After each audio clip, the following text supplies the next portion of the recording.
Tapi as always, when you are in power, your party is in power, tak ada apa yang boleh berlaku dekat kau. Okay? So tak boleh ada apa yang berlaku pada engkau. Ketika itu Peguam Negara adalah Tan Sri Abdul Ghani Patail.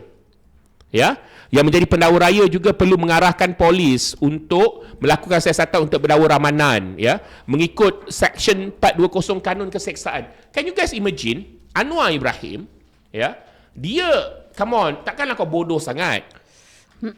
Anwar Ibrahim yang bercakap, kita nak hapuskan rasuah, kita nak hapuskan itu dan ini, tetapi membiarkan ramanan yang didapati bersalah dalam kod masa sampai menyaman tu menipu Tan Sri Secretary tu, ya, 5.5 juta siap dengan dokumen palsu Kementerian Pertahanan. Ya.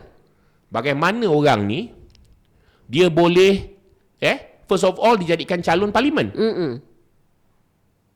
Kemudian jadi naib Presiden PKR.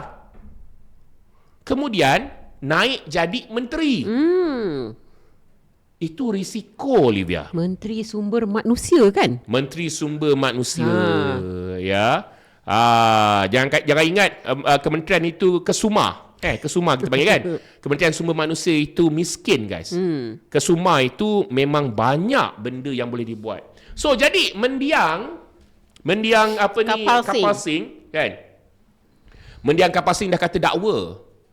Berita itu masih lagi, artikel itu masih lagi diterbitkan dalam DAP. DAP masih bercakap mengenai perkara itu, ya. Nampak dakwa ramanan atas tuduhan jenayah, kata Kapal Singh. Ini bukan saja mulut kita, tapi Kapal Singh, saudara-saudari.